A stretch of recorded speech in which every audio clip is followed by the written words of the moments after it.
नमस्कार। देखिए, आज हम चर्चा फिर से करने वाले हैं अपने तमाम दर्शकों के लिए, क्योंकि दर्शकों की लगातार मांग थी कि भूमि सर्वेक्षण पर जो है पूर्व आईपीएस अधिकारी हमारे साथ मौजूद है, इनसे फिर से एक जानकारी लिया जाए। जानकारी ये था कि कई ऐसे लोगों की समस्या है कि नगर निगम क्षेत्र और नगर परिषद क्षेत्र में जो है भूमि सर्वेक्षण जो है वो होगा या नहीं होगा, क्योंकि कई लोग कह रहे हैं कि भूमि बिहार में भूमि सर्वेक्षण जो है वो तमाम इलाकों में हो रहा है, तो कई लोग में यह असमंजस है कि कई नगर परिषद क्षेत्र और नगर निगम क्षेत्र में ये जो है भूमि सर्वेक्षण नहीं होगा। इन तमाम मुद्दों पर चर्चा करेंगे। सर, कई लोग दर्शक जो है उनकी डिमांड थी कि आपसे फिर से एक वीडियो बनाया जाए और आपसे एक जानकारी लोगों को प्राप्त हो कि जो सर्वेक्षण हो रहा है वो नगर निगम और नगर परिषद क्षेत्र में होगा या नहीं होगा। नहीं होगा तो, लेकिन इस चरण में नहीं होगा जी देखिए दर्शकों को मैं बता दूं, बिहार में एक दो नहीं 45,000 गांव जी अब 45,000 गांव में सर्वेक्षण करना अपने आप में एक बहुत बड़ी चुनौती है, कोई मजाक नहीं है। और जबकि उस राज्य में, जबकि अभी जैसे भादों का महीना चल रहा है, तो कितने गांव तो ऐसे ही जलमग्न होंगे, है ना। वहां अमीन जाके भूमि सर्वेक्षण करेंगे कि जल सर्वेक्षण करेंगे, तो उन्हीं को पता चलेगा। तो उसके बाद समय समय कई तरह की कठिनाइयां होती है, कभी कोई त्योहार का समय रहेगा, कभी कुछ समय। तो 45,000 का ही सर्वेक्षण करना बड़ी बात है।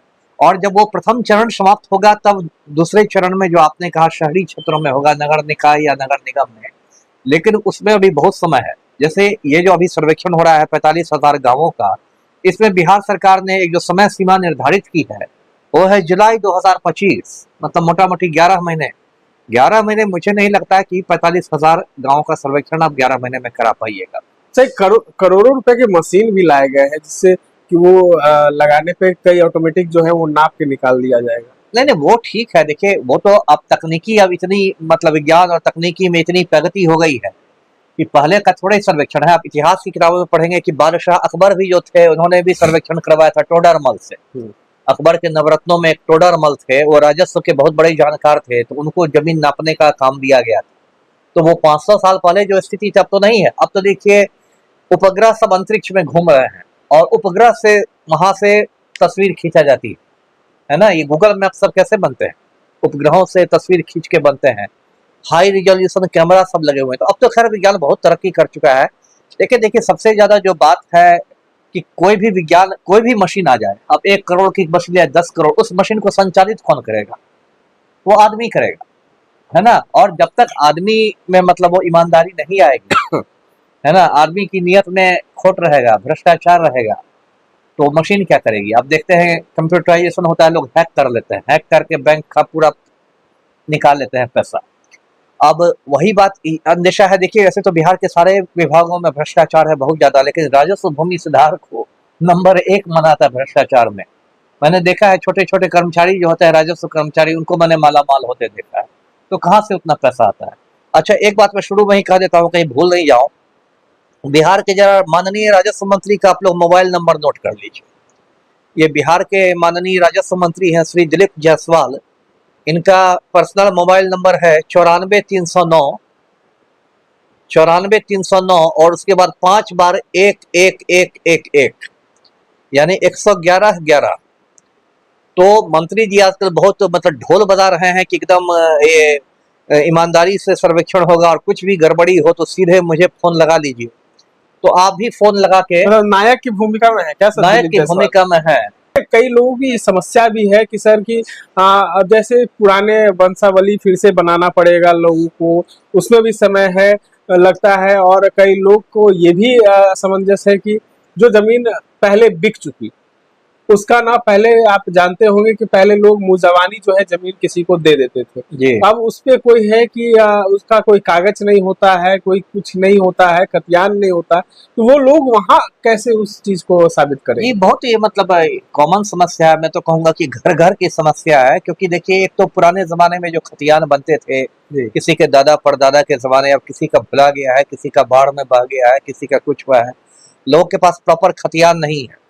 ऐसे तो मैं कहने को कह देता हूँ कि और होना भी चाहिए कि जो अंचल कार्यालय आपका है, जो सर्किल ऑफिस है, उसमें मतलब उसकी मूल प्रति रहती है। आप उससे, आपका भुला गया है खतियान, तो आप वहां से अपना खाता नंबर, खेसरा नंबर, ये सब पता कर सकते हैं। लेकिन बिहार के जो सरकारी कार्यालयों का मतलब हिसाब किताब जो मैं जानता हूँ, वहां भी रख रखाव ठीक नहीं है। और वहां भी इतने मतलब भ्रष्टाचार है कि कोई भी जो आपको कर्मचारी है, अमीन है या कानूनगो है, वो बिना मतलब जो घूस को कहते हैं चाय पानी का खर्चा, बिना चाय पानी का खर्चा के दिखाएगा नहीं। बिहार में तो मतलब ये भ्रष्टाचार की स्थिति है कि एक तरह से रेट बंधा हुआ है।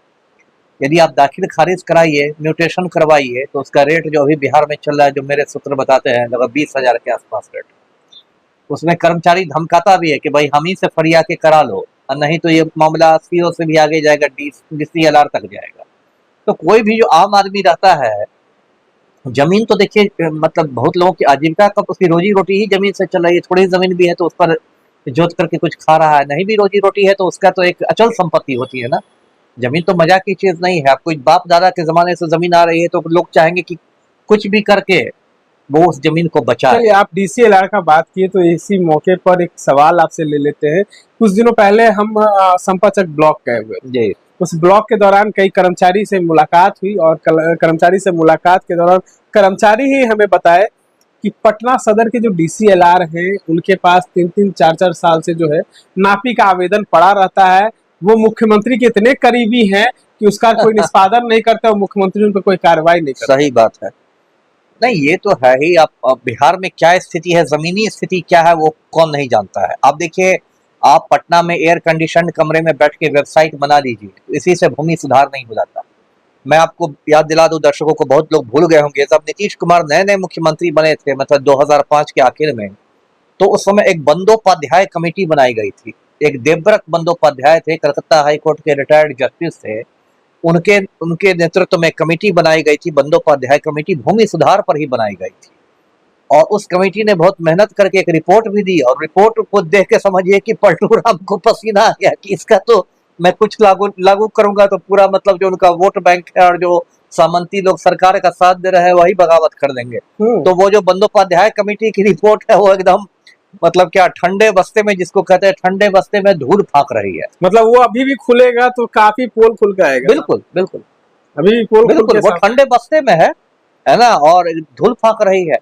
तो आपने, यदि आज राजस्व मंत्री बड़ी बड़ी बात कह रहे हैं, तो मैं उनको याद दिला दूं कि जरा बंदोपाध्याय कमेटी की भी रिपोर्ट निकाल दे, धूल उल झाड़ दे, उसमें भी भूमि सुधार के बहुत तरीके बताए गए हैं। और ऐसा नहीं कि ऐसे किसी आदमी ने बता दिया है, कलकत्ता हाईकोर्ट के पूर्व जस्टिस देवव्रत बंदोपाध्याय ने बताया है। तो देखिए, ऐसा आसान नहीं है, इसलिए मैं बार बार कुछ बातों पर जोर देता हूँ। जैसे मैं बार बार कहता हूँ कि जैसे प्रपत्र 2 है, वो आपका 100 घोषणा पत्र है जिसमें जमीन की विवरणी है। मैं बार बार बताता हूँ कि आप पावती जरूर ले लेंगे। मतलब एक कॉपी यदि आप अमीन को देते हैं, कानूनगो को या कर्मचारी को, तो उस पर सिग्नेचर करा के आप दूसरी कॉपी अपने पास रख लेंगे। क्योंकि अंततः सरकार का उद्देश्य है इसका डिजिटल मैपिंग कराना। मतलब जितने भी ये कागज पत्र होंगे सबको कंप्यूटराइज कर दिया जाएगा, डिजिटल जिसको कहते हैं। तो उसमें ऐसा नहीं हो कि अभी रैयत का नाम राम बाबू है और कंप्यूटर में पहुंचते पहुंचते वो श्याम बाबू बन जाए और फिर आपको परिमार्जन के नाम पर घुमाया जाए। बिहार में एक परिमार्जन घोटाला भी है राजस्व विभाग में, ये भी मैं दर्शकों को बता दूं। परिमार्जन घोटाला का ये मतलब होता है, आप लोग मतलब डेली 2-4 होते होंगे, कि मान लीजिए आपका नाम है सुनील कुमार, तो वो लगान की रसीद काट देगा, इसका जमाबंदी का रसीद काट देगा सुशील कुमार के नाम से, है ना। उसके बाद आप भागे भागे जाइएगा कि मैं तो सुनील कुमार हूँ, मुझे सुशील कुमार बना दिया गया है। तो वो लोग आपको एक मंत्र देंगे कि भाई इसका परिमार्जन होगा। अब परिमार्जन का मतलब क्या है कि फिर आप पैसा खर्च कीजिए। परिमार्जन तो कहने के लिए भले निःशुल्क है, लेकिन उसमें भी आप घुस दीजिए। तो ये एक राजस्व विभाग में परिमार्जन घोटाला होता है। सब जानबूझ के गलत सलत कर दीजिए, है ना, 4 चीज को गलत सलत कीजिए और परिमार्जन के नाम पर, है ना, रैयत का खून चूस के रख लीजिए। चलिए, तो बहुत सारी चीजें हैं जी। चलिए, तो आपने तमाम जानकारी आपको जो चाहिए थी वो पूर्व IPS अधिकारी अमिताभ दास ने दे दी है। अगर और भी कुछ जानकारी चाहिए तो हमारे कमेंट बॉक्स में कमेंट जरूर करें, आप तक हमारी जानकारी जरूर पहुंचेगी। इस तरह के तमाम अपडेट्स के लिए बने रहें।